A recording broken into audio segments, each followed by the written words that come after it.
ketika sosok guru itu hadir di depan kita, itulah guru itu hadir sebagai pembimbing rohani. Itulah guru rohani. Jadi bukan itu ini hodamnya, ini bukan. Tapi hati-hati ya, hati-hati. Enggak semuanya itu adalah sosok gitu. Tergantung dari hati kita. Tergantung dari hati kita ya, dari niat kita. Innama a'malu binniyat.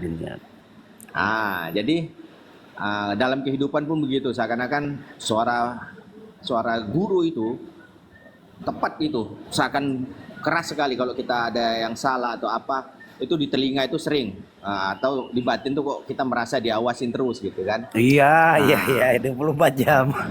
Iya. Makanya aku pernah sampaikan ke sahabat semua di sini, bagaimana Bang Andi terhadap kita, aku bilang itu dipahamkan. Iya.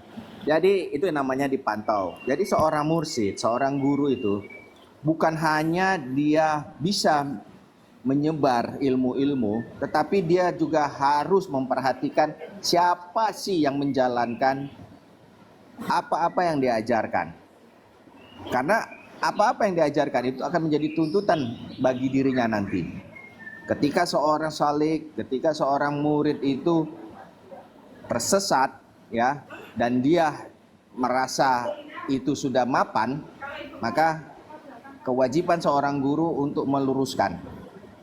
Ya, kewajiban seorang guru, bukan ya udah terserah dia mau dia bagus mau enggak bisa begitu. Karena itu sudah dibuka. Inilah bahayanya sir tadi. Ketika dia sudah dibuka, dia harus lihat dulu perkembangan itu.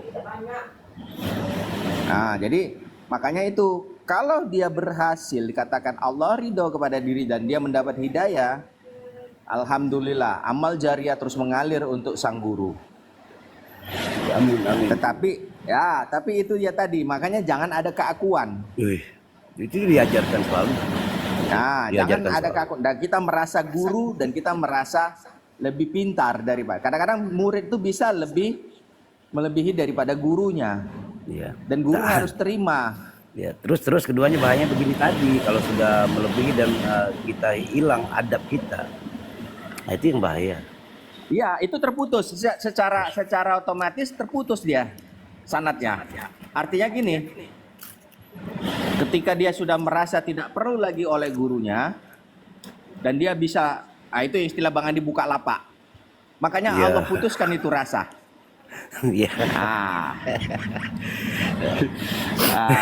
Jadi itu banyak Bang Bimi. Bang, sekarang kok saya macam hilang daya ya kok ini. Ya kamu yang minta kok, bukan saya. Kan kamu yang menjauh, bukan saya. Saya tetap. Kan gitu kan. Jadi kita juga nggak ada merasa kita yang punya daya. Ini cerita ya. Mungkin Bang Andi ngintip di luar, kalau nggak Bang Andi tidur ini ya. Tapi nggak pernah buka. Ada sesuatu mungkin yang bisa diceritakan. Kalau aku juga nggak banyak cerita lah. Apa ya, kujalankan, kujalankan. Nggak banyak cerita. Nggak banyak tanya pula. Makanya Bang Andi bilang salah kalian nggak tanya-tanya katanya. Nah, ada suatu zikirku Bang Saiful. Tapi bukan di tempat. Ya. Di musola memang aku niatkan waktu itu berzikir pertama kali di musola tempat istriku kerja. Bang Saiful. Nah di situ aku jam duha tuh, jam-jam duha, jam-jam zikirku juga. Di situ aku merasakan yang itu kata Bang Sebul, itu kehadiran. Dan ada beberapa teman yang memang yang aku pantau dan teman-teman itu juga akhirnya kabur Bang Sebul. Nah di situ mungkin ada sudah mereka atau berprasangka ya terhadap seseorang yang telah memberikan suatu keilmuan ya. Walaupun sedekat apapun akan Allah tutup. Nah di situ Bang Sebul mungkin paham ya, yang kata Bang Sebul berhadapan, ada yang mungkin lebih dari berhadapan. Nah aku merasakan kehadiran Bang Andi di situ, aku sampaikan ke dia. Ya, alhamdulillah, agak ada penjelasan Bang Andi paling alhamdulillah, paling teruskan, alhamdulillah teruskan. Itu dia. Iya. Tandanya itu seperti itu Bang Bimi ya. Jadi jangan, kalaupun kita ya mungkin ya bertemu dengan katakanlah. Mungkin kalau ada tahapan yang lebih tinggi lagi kita bertemu dengan ruh-ruh keilmuan ya, bukan sosok ya. Ruh-ruh keilmuan itu tadi seperti mungkin ya. Jadi ketika kita mempelajari, membuka kitab-kitab daripada aulia-aulia para wali gitu ya. Itu ruh keilmuan itu bisa wujud. pernah nggak dengar kata Bang Andi, energi itu bisa wujud? Iya ada. Nah. Bisa wujud, bisa memadar. Nah, jadi Ya, itulah Waalaikumsalam. dia. Energi daripada keilmuan itu mewujud. Mewujudnya itulah hadirnya sosok yang mengajarkan, yang membuat kitab, ya kan? Yang kita pelajari. Jadi kita baru tahu seumpama kita mengamalkan suatu amalan, gitu ya. Nah, diijazahkan. Kita mungkin guru kita ya yang mengajarkan, dan dia dari gurunya dan gurunya dan gurunya, gitu ya. Itu suatu masa mungkin bisa jadi terjadi para leluhur itu yang memiliki ijazah itu wujud dalam ilmu itu. Nah, nanti ya mudah-mudahan lah ya, mudah-mudahan kalau kita istiqomah ya, Amin, amin. dicoba tapi jangan diminta-minta, jangan diminta-minta, itu enggak. Nanti akan jadi wujud ya dalam suatu ilusi kalau yang kita minta. Jadi semisal kita pengen bertemu dengan Sunan Bonang gitu ya, Sunan Bonang dan apa segala macam. Jadi nanti yang wujud itu apa? Ilusi. Ilusi letaknya di mana? Di pikiran. Pikiran mana? Bawah sadar. Bawah sadar itu akan dikuasai oleh iblis. Iblis. Nah, jadi hati-hati. Nah, jadi tak perlulah. Makanya itu Bang Andi kan selalu bilang itu kan, selain lurus saja ke Allah, lurus saja ke Allah. Itulah dia maksudnya. Jadi niatnya itu harus murni. Gitu. Ada sesuatu pun kadang nggak berani cerita. Aku bilang Bang Andi, ini nantilah Bang. Aku bilang kalau kita ketemu aku buka semua ceritanya, umpamanya. Karena nggak, karena hubungan Bang Andi ini kita hubungan formal gini aja, Bang Sibu. Iya. Mau lewat belakang itu segan mau lewat belakang itu segan kadang nggak tergerak. Oh, ya berarti belum. Ada kalanya disampaikan. Bahasa Bang Andi begini ya. Sejatinya ya, ruh keilmuan itu Allah yang akan langsung jamkan. Betul. Tetapi kan itu ada wasilah. Ya itu tetap wasilah tetap. Wasilah. Nah, wasilah jadi itu jangan dilupakan. Ya, Nah. semuanya itu pakai wasilah. Nggak ada cerita nggak pakai wasilah. Begini, Berguru dipahamkan, Bang, saya boleh. Jadi ada gini. Bang Bimi, sebentar ya, saya jelaskan. Ya, lanjut, Bang. Ada seseorang bilang berguru saja kepada Allah. Memang benar, semuanya itu kembali kepada Allah. Nah, kita bilang mangga ini manis, ya. Kita bilang mangga ini manis, ya. Apakah bisa kita katakan manis kalau nggak kita kupas, nggak kita makan? Nggak bisa. Nggak bisa. Pergerakannya itulah perlu af'al, perbuatan. Nah, jadi setelah kita melalui mekanisme ya, sistemnya, kita kupas, kemudian kita makan, kita kunyah, kita rasakan, barulah kita tahu tuh mangga itu manis. Pergerakannya itu namanya wasilah. Iya. Nah, jadi bagaimana kita mengetahui asma, sifat, af'al dan zat itu, semua itu berwasilah. Makanya di dalam Al-Quran dikatakan, carilah wasilah yang mendekatkan dirimu kepadaku, kata Allah. Wasilah itu banyak. Nah, jadi tidak langsung dia. Dan Allah menunjukkan ruh keilmuan itu karena Allah ridho. Ya, insya Allah ridho. Dan itu memang Allah menunjukkan sesuatu itu kepada orang-orang yang dia kehendaki. Berarti ketika kita mengamalkan suatu ilmu, ketika kita menjalankan suatu metode, ya, itu akan tergantung daripada niat hati kita dan kebersihan hati kita. Ah, kalau kita murni lillahi ta'ala, insya Allah, ya, kita sabar, kita tawadu, kita istiqomah, insya Allah itu muncul. Tanpa kita minta-minta muncul. Makanya tadi saya ceritakan. Jangan ada yang dicari-cari. Nggak usah. Murni. Nah, jadi seperti halnya ada kata-kata itu kan, sekiranya pun engkau sampai pada surga, tidak berhenti pada surga itu gitu. Lanjutkan kepada si pemilik surga. Karena tujuanmu kan di dalam zikir itu kan ilahi anta maksudi warido kamat lubi. Nah, itu dia. Jadi kalau memang Allah yang dituju kan, surga itu kan ciptaan. Iya. Neraka itu ciptaan. Itu kan proses dari amalan-amalan yang kita kerjakan. Nah, ketika kita bisa berdampingan ya dengan Allah, itu makanya orang-orang kalau sudah wafat itu semoga diterima di sisinya. Artinya di sisinya itu berarti apa? Menyatu. Kembali. Makanya wujudlah innal ilahi wa inna ilahi roji'un. Kan bukan inna surgawi. Iya kan? Kan inna lillahi. Iya. Nah, itu bahasanya gitu. Tapi aku pernah Bang Sibul, ada suatu rasa ya. Rasa dalam artinya kita ini kan rasa. Dan aku kasih tahu ke Bang Andi. Nah, Bapak Mimi, Bang rasanya udah sampai, Bang bilang. Ada nanti aku merasakan kerinduan yang udah sampai, udah sampai, Bang. Syukurlah. Ada rasa kerinduan seakan-akan akan terpisah, Bang Sibul. Ya, udah lama itu. Ya Allah. Nah, itu situ. Ya, sebenarnya jadi, ya seperti saya dulu lah dengan Bang Andi ya. Dalam grup harusnya kan saya yang mau keluar tuh dari grup. Ya, Bang Andi yang buat grup, Bang Andi yang kita sama-sama dirikan Nurinsan, ya kan gitu kan. Dan akhirnya apa? Itulah karena bentrokan-bentrokan di dalam intern itu. Akhirnya apa? Bang Andi memutuskan untuk undur diri. Ya sudah gitu kan. Jadi kalau saya juga undur diri maka kasihan juga kan saudara-saudara yang lain yang gantung gitu. Nah, ada yang sebagian ini ya, udah saya bilang, saya katakan ya sudah, kita teruskan grup ini. Bagi yang mau belajar silahkan, kita sama-sama belajar. Nah, itu pun kalau saudara-saudara semua ya yang di dalam grup ini sabar ya, kita meniti. Nah, akhirnya apa? Sampai sekarang grup itu berdiri. Sudah 8 tahun.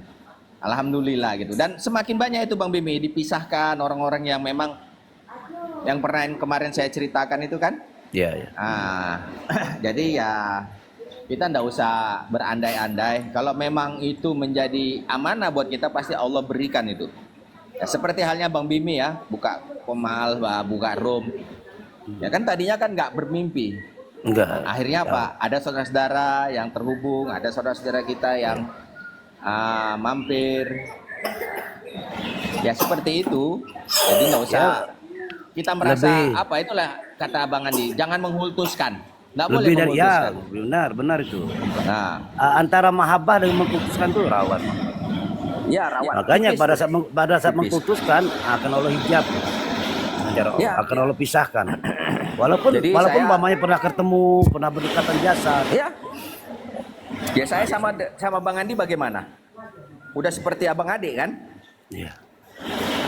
Jadi kadang-kadang begitu. Nah, itu tetap kita jaga walaupun apa. Dan hikmahnya apa? Kemandirian kita itu dituntut. Gitu. Apa? Ini. Jadi kalau saya lihat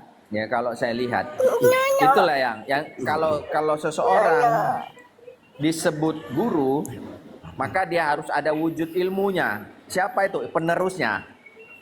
Nah, di situ dia tadi. Jadi mungkin ya Bang Andi ada rasa bangganya ya, baik dengan Bang Bimi atau dengan saudara yang lain yang sudah mulai berdiri. Artinya apa? Ilmunya itu tersebar. Ya, tersebar, kemudian dijalankan. Nah, itulah beliau pantas disebut guru. Ya, dari amalan dan Waalaikumsalam warahmatullahi wabarakatuh. Dan guru-gurunya itu juga seharusnya bangga gitu. Kadang ya yang kami lewati dengan Bang Andi ini, ada guru yang tidak senang para muridnya ini menjadi panutan. Nah, ini yang kadang-kadang aneh kan gitu kan. Ada bahasa Mengandi begini. Assalamualaikum. Guru itu bisa dikatakan guru kalau muridnya itu memenuhi gurunya. Ya, bukan. Allahu Akbar. Siapa ini? Assalamualaikum warahmatullahi wabarakatuh. Oh iya, saudara saya ini Pak Dedi ini sahabat Iya. saya, saudara saya di sini, tetangga nih, jemaah Oh, masjid kayak. oh iya. Iya, Oh, pernah ketemu salam nggak Bang kenal Sebul? Pak Dedi. Ya, saudara juga di sini di Nah, dunia offline. jadi kita pun ya jangan merasa kita ini merasa berilmu ya. Iya, Karena semua itu bersumber daripada yang satu, Ahad itu. iya, Nah, itulah bukti bahwasanya Allah itu maha memiliki ilmu, ya, ilmunya sangat luas. luas, Jadi tak kalau ada batas. kalau dia terfokus kepada satu sosok, maka berarti ilmu Allah hanya segitu aja. Padahal itu belum, tuh hanya percikan aja. Bagaikan air hujan yang turun dari langit, kita hanya percikannya, bukan setetes pun percikannya. Nah, itu dia. Nah, jadi jangan merasa kita ini, yo aku guru besar, ini kupatenkan. Nah, terserahlah ini siapa yang mau dengar ya kan, beliau tahu nih orangnya. Bang, guru besar di Nah, sini Bang. Guru besar nah, ada dekatku. Bukan istri. Gurunya berbadan besar. iya. Makanya Ya, gitu. Saya bukannya saya dendam, tidak ada sedikit pun apa. Ya. Kalau dia tidak, tapi terakhir beliau mengakui. Nah, itu saya dengar dari ucapan saudara kita juga ya. Ya sepuh juga saya bilang. Ya Soebul itu Jos Soebul itu sudah bisa berdiri tanpa mengikuti ajaran yang pernah ini. Dia nggak menciplak.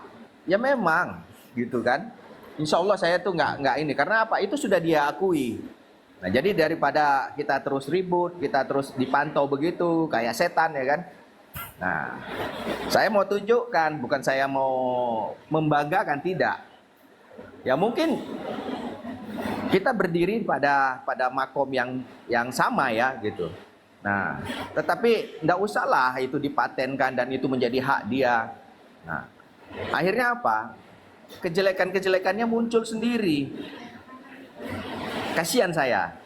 Tapi itu pun tetap saya hargai ya, tetap saya hargai, dan saya tidak merasa sakit hati kepada beliau itu.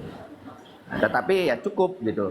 Saya ndak memutuskan silaturahim, dan saya tidak mendikte apa yang diajarkan. Kita masing-masing. Gitu. Makanya metode zikir nafas saya agak sedikit berbeda, dan mungkin sangat berbeda dengan beliau. Gitu. Dan saya terapkan sesuai dengan ini. Kalau ditanya sanad, nggak usah tanya sanadnya. Dalilnya ada dalam diri kita sendiri. Nah, ini ketika tanya sanad, gurumu siapa? Bin siapa? Bin siapa? Akhirnya apa? Jadi perdebatan, memamerkan keilmuan. ilmuwan. Padahal lakunya besar. Itu kata Bang Andi itu. Jangan bangga dengan kesanatan. Ya kalau kalian benar, kalau kalian salah memalukan sanad dulu. Iya, Sanatan itu. itu dia.